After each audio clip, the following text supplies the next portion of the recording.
इन्नल हम्दलिल्लाह नहमदुहु व नस्तईनुहु व नस्तगफिरुहु व नुअमिनु बिही व नतवक्कलु अलैहि व नऊज़ु बिल्लाहि मिन शुरूरि अनफुसिना व मिन सय्यिआति अअमालिना मन यहदिहिल्लाहु फला मुदिल्ल लहु व मन युद्लिल फला हादिय लहु व नशहदु अन ला इलाहा इल्लल्लाहु वहदहु ला शरीक लहु व नशहदु अन्न सय्यिदना व मौलाना मुहम्मदन अब्दुहु व रसूलुहु सल्लल्लाहु अलैहि व अला आलिहि व सहबिहि व बारक व सल्लम तस्लीमन कसीरा।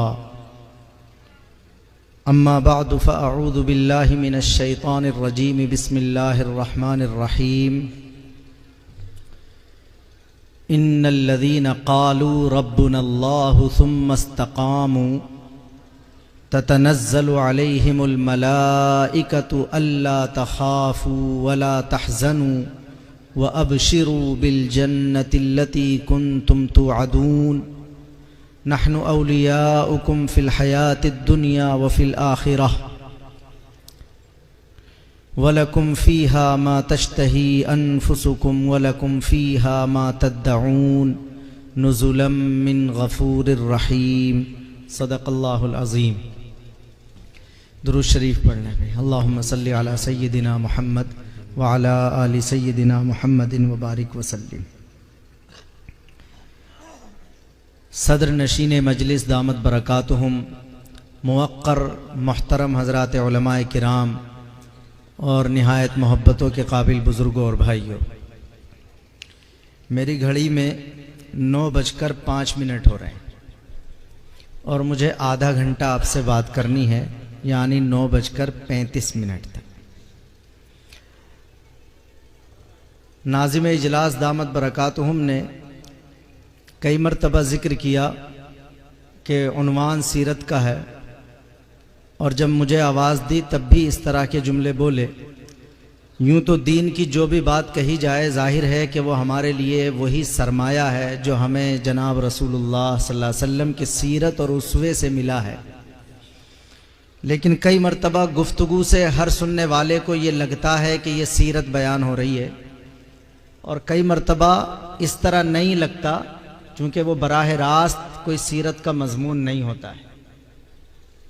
इसलिए मैं शुरू में आप हजरात की खिदमत में अर्ज़ कर दूं कि मैं 30 मिनट बात करूंगा और ईमान के बारे में बात करूंगा। दुआ कीजिए अल्लाह पाक मुझे सही कहने की तौफीक दे और हम सबको समझकर अमल की तौफीक मरहमत फरमाए। ये दोनों बातें बताने का मेरा मामूल है। एक तो इस वजह से कि जब पता चल जाता है कि इतनी देर बात होगी तो आदमी सुकून से सुनता रहता है, और दूसरा उसे जब ये पता चल जाता है कि किस बारे में बात होगी तो उसके लिए समझना आसान हो जाता है। तो 30 मिनट बात होगी मेरी इंशाअल्लाह, और ईमान के बारे में बात होगी। अब आप बात गौर से सुनिए। बुजुर्गों, हम सब जानते हैं कि अल्लाह ने हमें जितनी भी नेमतें दी हुई हैं उन सब को अगर चेक करके हमें ये फैसला करना पड़े कि इनमें सबसे बड़ी दौलत हमारी कौन सी है, तो जाहिर है कि वो हमारा ईमान है।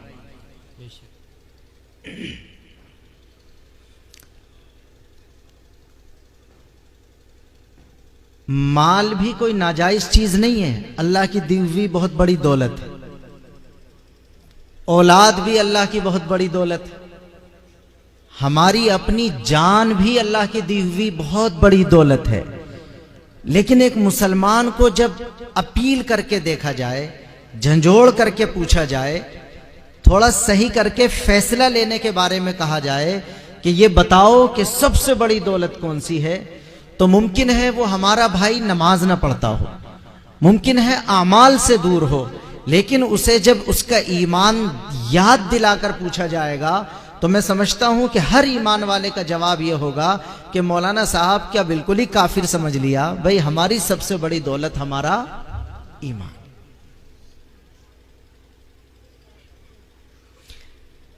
माल भी अल्लाह की दी हुई बहुत बड़ी दौलत।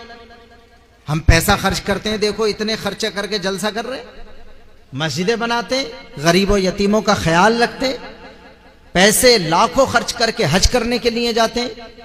माल भी अल्लाह की दी हुई बहुत बड़ी दौलत है, लेकिन सबसे बड़ी दौलत नहीं। एक एक बात गौर से सुनिएगा। औलाद भी अल्लाह की दी हुई बहुत बड़ी दौलत है, मगर सबसे बड़ी दौलत नहीं। हमारी अपनी जान भी अल्लाह की दी हुई बहुत बड़ी दौलत है, मगर ईमान वाला यह समझता है कि यह भी सबसे बड़ी दौलत नहीं है। सबसे बड़ी दौलत अगर कोई हमारे पास है तो वह हमारा कलमा ला इलाहा इल्लल्लाह मुहम्मदुर रसूलुल्लाह सल्लल्लाहु अलैहि वसल्लम है, हमारा ईमान। एक बात हो गई हमारी। इसी तरह करूंगा मैं, देखो बात नंबर 2।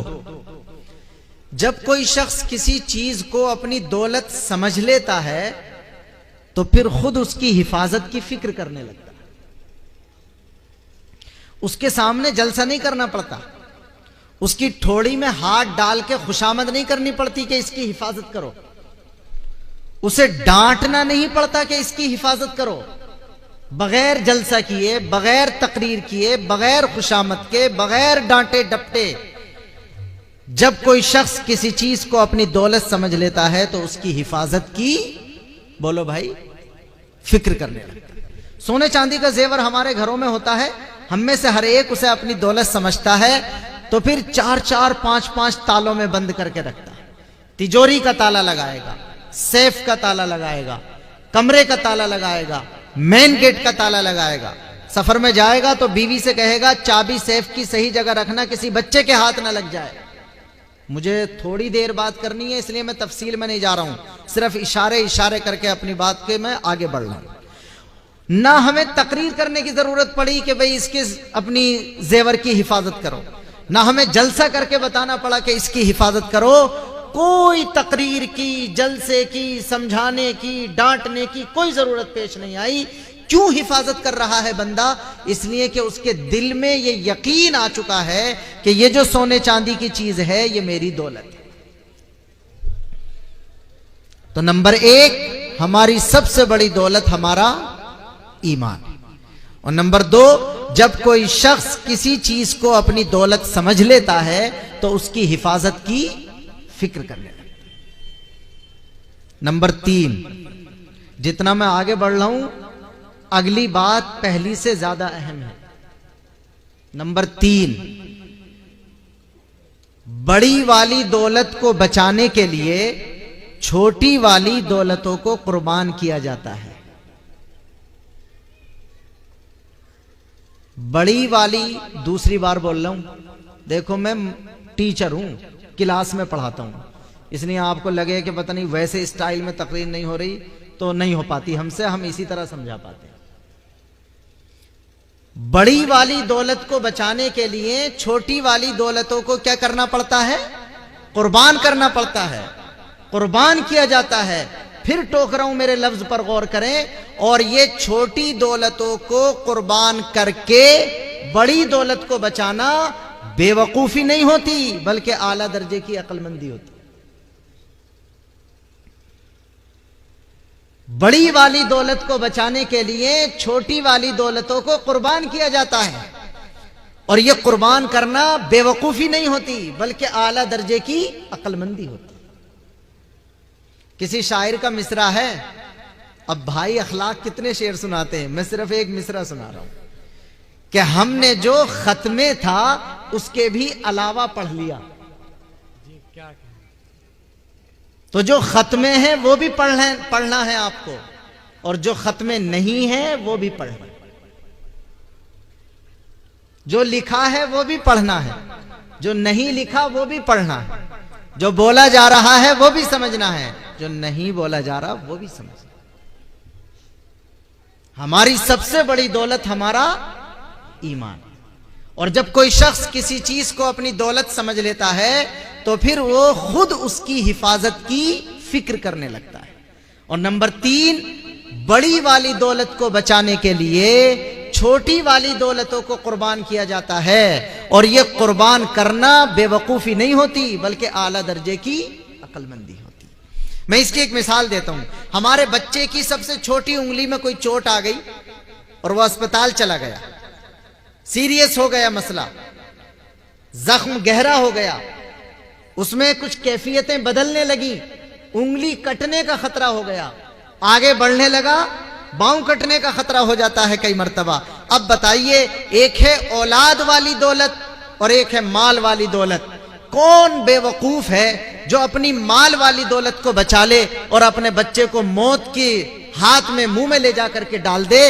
एक आदमी जो अपना बैलेंस ही आउट नहीं कर रहा, अपना बैंक बैलेंस नहीं निकाल रहा, तो उसे ना महल्ले वाले अच्छा कहें, ना रिश्तेदार अच्छा कहें, ना अहले ताल्लुक अच्छा कहें, उसे सब बुरा कहेंगे कि इस बेवकूफ कंजूस को देखो कि इसका बेटा अस्पताल में जिंदगी और मौत की जंग लड़ रहा है, लेकिन ये अपने 4 पैसे खर्च करने के लिए तैयार नहीं है। उसे सारी दुनिया बेवकूफ इस वजह से कहेगी कि वो माल वाली दौलत को बचा रहा है और औलाद वाली दौलत को कुर्बान कर रहा है। ये बेवकूफी का काम। लिहाजा अक्लमंद आदमी क्या करेगा, जितना उसका बैंक में पैसा है सारा निकाल लेगा। वो खर्च हो गया तो लोगों से कर्जा लेकर के खर्च कर देगा, वो खर्च हो गया तो अपनी जमीन बेच करके लगा देगा, और फिर भी अगर बच्चे की जान बच गई तो वो कहेगा जिंदगी और सेहत सलामत, माल तो हाथ का मैल है, अल्लाह ताला दोबारा दे देगा, कोई हरज की बात नहीं है, बच्चे की जान बन गई, बच गई, ये अल्लाह का बहुत बड़ा करम। मुझे लगे 3 मिनट मिसाल बताने में, लेकिन ये समझा पाया मैं कि बड़ी वाली दौलत को बचाने के लिए छोटी वाली दौलतों को क्या किया जाता है, कुर्बान किया जाता है। और ये कुर्बान करना बेवकूफी नहीं होती, बल्कि आला दर्जे की अक्लमंदी। मैं सोचूं, आप भी सोचिए, रुककर सोचिए, लेटकर भी सोचिए, रात में बैठकर सोचिए, अपने बच्चों पर नजर डालकर सोचिए, क्या हम इस पोजीशन में हैं कि हम अपनी ईमान वाली दौलत को बचाने के लिए सारी छोटी दौलतों को कुर्बान करने का जज्बा रखते हो? क्या हमने अपने घर में पलने वाली, बड़े होने वाली औलाद के दिल की तख्ती पर ईमान वाली दौलत को इस तरह लिख दिया है कि जब हम दुनिया से जाएं तो इस इत्मीनान के साथ जाएं कि मेरे घर में परवरिश पाने वाला मेरा बेटा और बेटी, उसे मैं ऐसी पोजीशन में छोड़कर आया हूं, न सोने चांदी के सिक्कों का लालच उससे उसके ईमान को खरीद सकता है, और न कनपटी पर रखी बंदूक उससे उसके ईमान को छीन सकती है। न कोई लालच उससे ईमान को छीन सकता है, न कोई डर और खौफ उससे ईमान को छीन सकता है। अगर हमने अपने बच्चों के दिल की तख्ती पर ईमान वाली दौलत को ऐसा मजबूत लिख दिया, तब तो हम एक मुसलमान माँ बाप की जिम्मेदारी को अदा कर रहे हैं। और अगर इस इत्मीनान में हम नहीं हैं तो कहीं ना कहीं हम ईमान वाली दौलत के साथ वो इंसाफ नहीं कर पा रहे जो हमें करना चाहिए। आप ही लोगों ने बताया कि जब एक पानी की बूंद भी किसी मजबूत से मजबूत पत्थर पर पड़ती है तो उसमें भी सुराख कर देती है। रोजाना जब अपनी औलाद के सामने रात को बैठकर जिक्र होगा ईमान ईमान ईमान ईमान ईमान, तो कहीं ना कहीं उनके दिल की तख्ती पर लिखा जाएगा कि मेरे बाप ने सारी जिंदगी मुझे यह सबक पढ़ाया था कि सबसे बड़ी दौलत तुम्हारे पास अगर कोई है तो वो तुम्हारा ईमान। वक्त कम है, इसलिए इस मौजू से मुताल्लिक मजीद कुछ बातें जो कई मरतबा जहन में आती हैं, लेकिन आज मैं उन्हें नहीं कह पा रहा। इन्हीं 3 बातों को कहकर आगे बढ़ रहा हूं। नंबर 1, हमारी सबसे बड़ी दौलत हमारा ईमान। नंबर 2, जब कोई शख्स किसी चीज को अपनी दौलत समझ लेता है तो खुद उसकी हिफाजत की फिक्र करने लगता है। और नंबर 3, बड़ी वाली दौलत को बचाने के लिए छोटी वाली दौलतों को कुर्बान किया जाता है, और यह कुर्बान करना बेवकूफी नहीं बल्कि आला दर्जे की अक्लमंदी है। चौथी बात, आज अगर हम गौर करते हैं तो कई मर्तबा अफसोस होता है कि सहाबा हमारे नबी पाक अलैहिस्सलाम के शागिर्द थे और नबी पाक अलैहिस्सलाम के दौर में थे, फिर भी वो अपने ईमान की हिफाजत के बारे में बहुत फिक्रमंद रहते थे, और हम फितनों के दौर में हैं। सुनने मेरी बात आप गौर से, 15 मिनट रह गए, बस मेरे ज्यादा नहीं रहे। सहाबा नबी के शागिर्द हैं, हर वक्त नबी पाक अलैहिस्सलाम के पास मौजूद हैं। उनके ईमान का दर्जा यह है कि अल्लाह ने उनके ईमान को मिसाली बताया है और सारी दुनिया से यह कहा है कि तुम भी अगर कामयाब होना चाहो तो वैसा ईमान बना लो जैसा कि सहाबा का है। इसके बावजूद हर सहाबी अपने ईमान के बारे में हर वक्त फिक्र में लगा रहता है। फिर मैं कह रहा हूं कि मैं इसकी तफसील में नहीं जा रहा, बस इतना बतला रहा हूं कि वो जो आप फजाइल आमाल पढ़ते हैं ना, तबलीगी जमात में जो साथी जाते हैं वो तो ज्यादा जानते होंगे।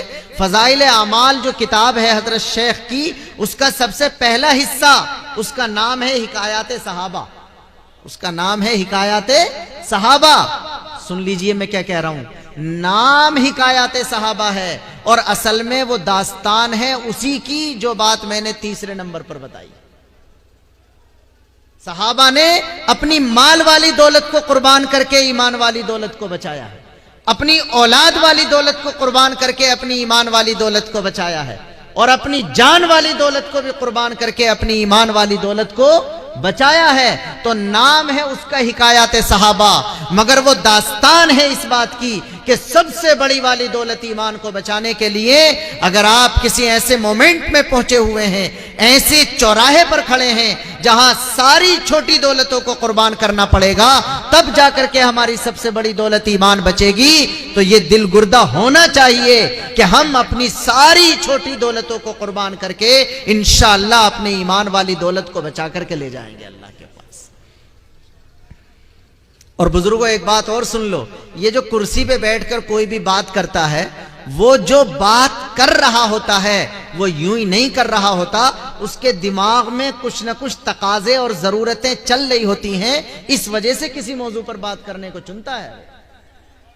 तो यह भी समझना है कि इस वक्त ईमान की बात क्यों की जा रही है। मैं फिर कह रहा हूं, जो तवज्जो से न सुन रहा हो तवज्जो कर ले।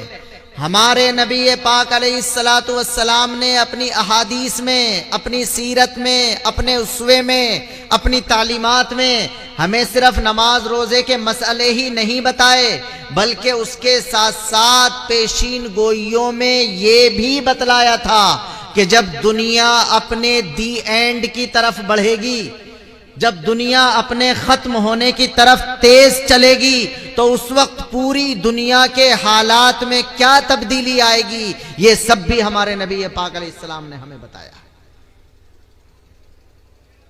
और जब आपने हमें यहां बिठाया कि आप हमारी बात सुनेंगे, तो यकीन कीजिए हमारी बात पर कि जो लोग हदीसों पर नजर रखते हैं, जिनके सामने नबी पाक अलैहिस्सलाम की पेशीन गोइयां हैं, वो देख रहे हैं, वो समझ रहे हैं, वो महसूस कर रहे हैं, और वो अपने छोटों को बता रहे हैं कि हमारे नबी पाक अलैहिस्सलाम ने दुनिया के खत्म होने से पहले जिस किस्म के हालात के बारे में बातें बतलाई थी, दुनिया उन हालात में दाखिल हो चुकी है। महसूस कीजिएगा जिस जज्बे से ये बात कही जा रही है, डराया नहीं जा रहा आपको। मैं अगर वो अल्फाज बोलूं तो आप समझेंगे कि मौलाना डरा रहे हैं, लेकिन मैं अगर 2023 में बोल रहा हूं तो नबी पाक अलैहिस्सलाम ने तो 1400 साल पहले बोले थे। अगर आज वो अल्फाज डरावने हैं तो अंदाजा करो पैगंबर के जमाने में कितने डरावने होंगे, जब पैगंबर अलैहिस्सलाम अब से 1400 साल पहले इन सख्त अल्फाज में डराते थे कि लोगों याद रखना, फितनों का जमाना आएगा कयामत के आने से पहले, और फितने इतने खतरनाक आएंगे, फितनों का ऐसा अंधियारा छा जाएगा और फितने ऐसी तारीकी की सूरत में आएंगे कि एक मोमिन के लिए अपने ईमान पर जमना मुश्किल होगा। उस दौर में फितनों के अपने ईमान को बचाना ऐसा होगा जैसे कि अपने हाथ की हथेली पर अंगारा रखना। उस दौर में हमारे नबी ने फरमाया सूरत हाल ये बन जाएगी, युस्बिहुर रजुलु मुमिनन व युमसी काफिरा। सुबह के वक्त में एक आदमी अच्छा खासा मुसलमान होगा, लेकिन शाम होते होते काफिर हो जाएगा, या शाम के वक्त में मुसलमान होगा और सुबह होते होते काफिर हो जाएगा। ये अल्फाज बोलकर मैं नहीं डरा रहा, हमें यह हिम्मत नहीं होती बोलने की अगर खुद ना बोला होता जनाब मोहम्मद रसूलुल्लाह सल्लल्लाहु अलैहि वसल्लम। तो चौथी बात मेरी यह है बुजुर्गों, जब इस ईमान वाली दौलत को बचाना है तो हमें अंदाजा करना चाहिए कि जितना ये दुनिया तेजी से कयामत की तरफ बढ़ रही है, उतना ही ज्यादा हमारे लिए अपने ईमान वाली दौलत को बचाना मुश्किल हो रहा है। बड़े जलसों में ऐसी बातें नहीं की जाती थी, लेकिन अब इशारा करना पड़ता है। हमारे नौजवान बच्चों का क्या हाल है, हमारी नौजवान बच्चियों का क्या हाल है, क्या आपको अंदाजा नहीं है? ये जो उलमा बैठे हैं आपके सामने, आपको अंदाजा नहीं है इस्लाम के खिलाफ आने वाली कितनी चीजों को ये अपने सीने पर झेल कर खत्म करते हैं, आप तक नहीं पहुंचने देते। इसके बावजूद भी आप तक बहुत सारी चीजें पहुंच रही हैं। हम ले जाएंगे अपना ईमान बचाकर। हम मस्जिद में जाने वाले हैं, हम कुरान पढ़ने वाले हैं, हमारी शक्ल सूरत मुसलमानों जैसी है, हमें कहीं ना कहीं इस्लामी सोच हमारे अंदर मौजूद है। इसे अपनी कामयाबी न समझें, यह हमारे बड़ों की कामयाबी है। आज हम अगर नमाजी हैं, मस्जिदों के आबाद करने वाले, तो यह हमारी मेहनत का रिजल्ट नहीं है, यह हमारे बाप दादा की मेहनत का रिजल्ट है। हमारी मेहनत का पता हमारे औलाद से और औलाद की औलाद तीसरी नस्ल से चलेगा। मैं फिर टोक रहा हूं, मैं डरा नहीं रहा, लेकिन क्लियर कह रहा हूं, आपकी मेहनत का पता आज के नमाजी से नहीं चलेगा। ये सोचिए कि क्या आप अपनी अगली नस्ल को ऐसा बनाकर जा रहे हैं कि जो ये मुसलमानों जैसी बहार कायम रख सके? क्या अगली नस्ल में ये कायम रहेगी? क्या तीसरी नस्ल में ये कायम रहेगी? आज जो बहार है वो हमारे बड़ों की मेहनत है। हमारी मेहनत का अंदाजा हमारी दूसरी और तीसरी नस्ल से चलेगा। अपना ईमान भी बचा कर ले जाना है और अपनी औलाद के ईमान को मजबूत करके जाना है कि वो हर हाल में ईमान की दौलत को बचा करके रखेगी। सहाबा उस जमाने में फिक्र करते थे, हम इस जमाने में बेफिक्र हो गए। 2/3 वक्त गुजर गया मेरा, 2/3 बात भी हो गई। नंबर 1, हमारी सबसे बड़ी दौलत हमारा ईमान है। नंबर 2, जब कोई चीज दौलत होती है तो उसकी हिफाजत की फिक्र की जाती है। और नंबर 3, बड़ी वाली दौलत को बचाने के लिए छोटी वाली दौलतों को कुर्बान किया जाता है। और यह कुर्बान करना बेवकूफी नहीं, आला दर्जे की अक्लमंदी होती है। चौथी बात यह थी कि अब हम अगर देखें तो हमारे नबी पाक अलैहिस्सलाम ने हमें यह रोड मैप दिया था, हमें यह अंदाजा दे दिया था कि जितना तुम कयामत की तरफ बढ़ोगे उतना सबसे ज्यादा मुश्किल ईमान की हिफाजत होती चली जाएगी। आपने नाम सुना होगा कि काना दज्जाल आएगा कयामत से पहले। अभी काना दज्जाल तो नहीं आया, लेकिन यकीन कर लीजिए उसके चेले चपाटे आ चुके हैं।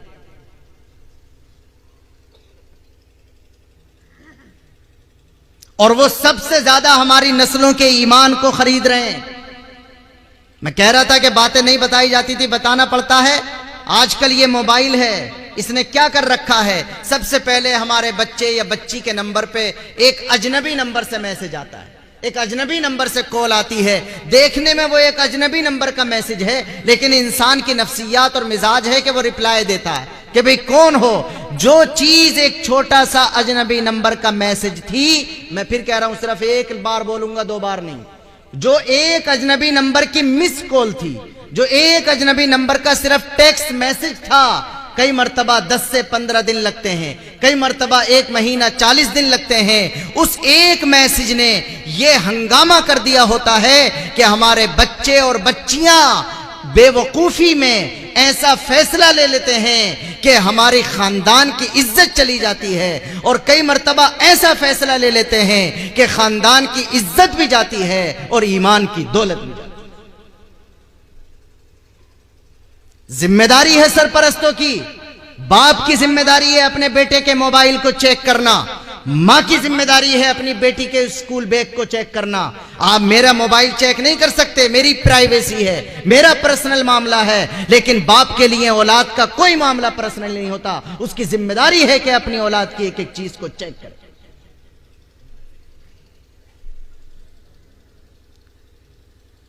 बाप को तय करना पड़ेगा कि बेटा अगर अपनी स्टडी रूम में मुताला करता है, पढ़ता है, बाप तय करेगा कि किस वक्त से पढ़ोगे, कब तक पढ़ोगे, किस वक्त तुम्हें तन्हाई मिलेगी, किस वक्त तन्हाई नहीं मिलेगी। अगर उसकी बेटी स्कूल वर्क करती है, माँ और बाप को तय करना पड़ेगा कि कब वो तन्हाई में स्टडी करेगी और कब वो तन्हाई में स्टडी नहीं करेगी। गुस्सा आ गया इस मजमून पर, देखो, इस वजह से कि ये बातें करने की नहीं थी, लेकिन ये ईमान वाली दौलत को खा रही हैं। ये दज्जाल के चेले चपाटे हमारी नस्लों के ईमान को खत्म करते चले जा रहे हैं। तो इन मुश्किल होते हालात में सबसे ज्यादा जिस चीज की हिफाजत पर तवज्जो देने की जरूरत है वो हमारा और हमारी नस्लों का ईमान है। 7 मिनट बाकी हैं मेरे। आखिर में एक रिवायत की बुनियाद पर 2 नुस्खे बताकर जा रहा हूं बस। एक मौके पर अल्लाह के नबी सल्लल्लाहु अलैहि वसल्लम ने इरशाद फरमाया, इन्नहा सतकूनु फितना। सहाबा से कहा कि देखो फितनों का जमाना आने वाला है। हजरत अली रिवायत करते हैं, लंबी रिवायत है, जब ये बात कही तो हजरत अली रदी अल्लाह अन्हु ने सवाल किया, मल मखरज मिनहा या रसूल अल्लाह औ कमा काल, कि उन फितनों से निकलने का रास्ता क्या होगा।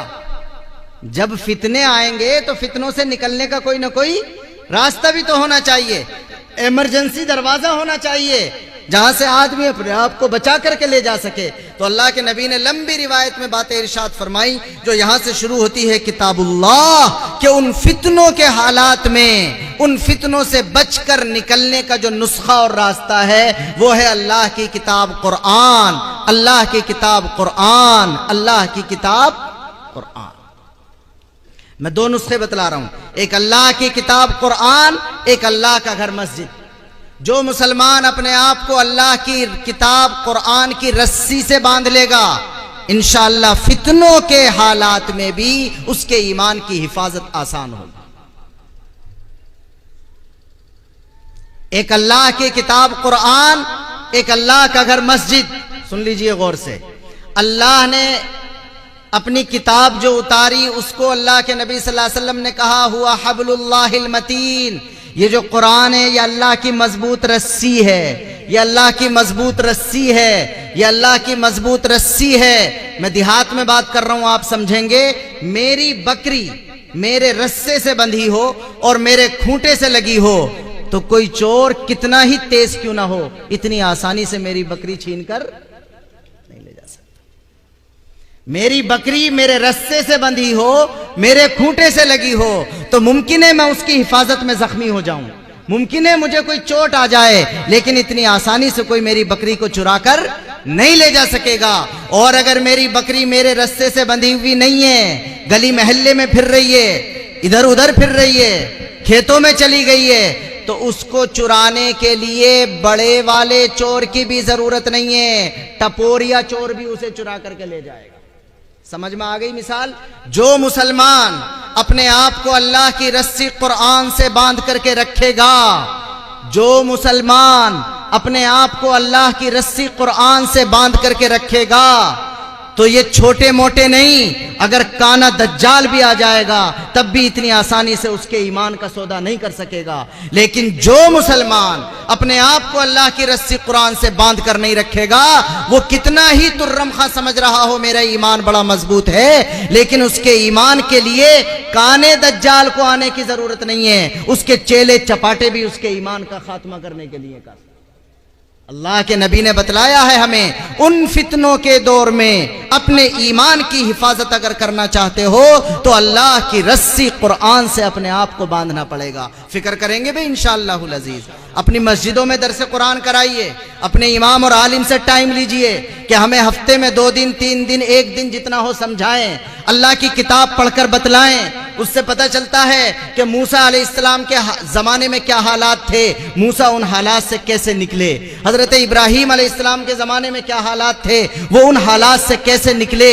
फिर याद रखिए मेरा लफ्ज, इस आखिरी उम्मत पर कयामत तक जिस किस्म के भी हालात आएंगे कभी भी वो नए नहीं होंगे, वो सारे के सारे दौरे नबूवत में पेश आ चुके हैं। हमें समझना है सीरत को और उन हालात से निकलने के लिए इमरजेंसी रास्ते ढूंढ रहे हैं और वो मिलेंगे अल्लाह की किताब कुरान में और अल्लाह के नबी सल्लल्लाहु अलैहि वसल्लम की सीरत, जिंदगी और उसवे में। तो नंबर 1 अल्लाह की किताब कुरान की रस्सी से अपने आप को बांधना है, और नंबर 2 अल्लाह के घर आना जाना रखना है, अल्लाह के घर आना जाना रखना है। फिर सुन लीजिए बुजुर्गों, अपना सगा रिश्तेदार क्यों ना हो, अगर उसके यहां आना जाना छूट जाता है तो वो भी पहचानना छोड़ देता। पहचान आने जाने से रहती है, रिश्तेदारी आने जाने से रहती है। ये माँ बाप आजकल अपनी औलाद को डांटते हैं कि अरे भाई फूफा के यहाँ चला जाया कर, खाला के यहाँ चला जाया कर, तू टाइम ही नहीं निकालता, ऐसा लगता हम मरा जाएंगे और तुम तो फिर अपनी रिश्तेदारियां भी खत्म ही कर दोगे। ये सारे घरों में लोग डराते हैं अपनी औलाद को, लेकिन रिश्तेदारों के घरों में जाने को कहते हैं, अल्लाह के घर में जाने को नहीं कहते। हमारा बेटा हमसे डरता है कब? जब वो दुकान पे ना बैठा हो। हमारा बेटा हमसे डरता है जब वो खेत पे ना गया हो। हमारा बेटा हमसे डरता है जब जब बेकरी पे काम न किया हो, हमारा बेटा हमसे डरता है जब हमारी बात को न मान रहा हो। अगर कोई इस्लामी एतबार से बाप होने की जिम्मेदारी अदा करना चाहता है तो उसे अपने घर का माहौल ऐसा बनाना पड़ेगा कि सबसे ज्यादा उसकी औलाद जब डरे जब वो औलाद नमाज ना पढ़े।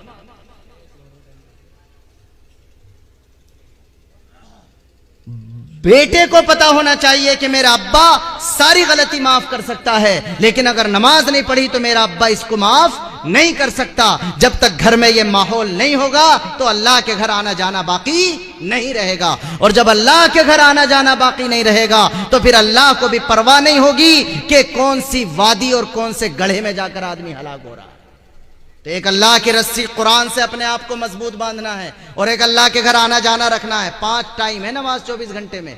क्यों है 5 टाइम? इसकी बहुत वजूहात हैं, मैं बस एक बताकर खत्म कर रहा हूं। हम जिससे बहुत ताल्लुक रखते हैं उसके पास भी 24 घंटे में एक मर्तबा जाते हैं। शाम का खाना खाने के बाद चले गए, 10 मिनट बैठे आ गए। अल्लाह ने ये नमाजें 24 घंटे में तकसीम करके बतलाया कि तू अपने दोस्त, रिश्तेदार, पड़ोसी, ताल्लुक वाले के यहाँ कितना ही आना जाना रखता हो, लेकिन तेरा सबसे ज्यादा जिसके घर आना जाना होना चाहिए वो किसी इंसान और रिश्तेदार का नहीं बल्कि मेरा यानी अल्लाह का होना चाहिए। इस वजह से उसने 5 टाइम में नमाजों को तकसीम कर दिया, वरना अल्लाह चाहता तो एक ही टाइम में सारी नमाजें दे देता। वक्त मेरा मुकम्मल हुआ। मैंने ये अर्ज किया है कि हमारी सबसे बड़ी दौलत हमारा ईमान है, और जब कोई चीज दौलत होती है तो उसकी हिफाजत की जाती है, और बड़ी दौलत को बचाने के लिए छोटी दौलत को कुर्बान किया जाता है। फितनों का दौर है, हम कयामत की तरफ बढ़ रहे हैं। अल्लाह के नबी ने डराया था कि उन हालात में सबसे ज्यादा अपने ईमान की हिफाजत की फिक्र करना, और नुस्खे बतलाए थे जिनमें से मैंने 2 का जिक्र किया। एक अल्लाह की रस्सी कुरान जिससे हमें अपने आप को बांधना है, और एक अल्लाह का घर मस्जिद जिसमें हमें अपना आना जाना रखना है। तो इंशाअल्लाह हमारे ईमान की हिफाजत आसान होगी। अल्लाह तबारक व तआला हम सबको अपने ईमान की दौलत को समझने की और उसकी हिफाजत की फिक्र नसीब फरमाए। व आखिरु दावाना अनिल हम्दुलिल्लाहि रब्बिल आलमीन।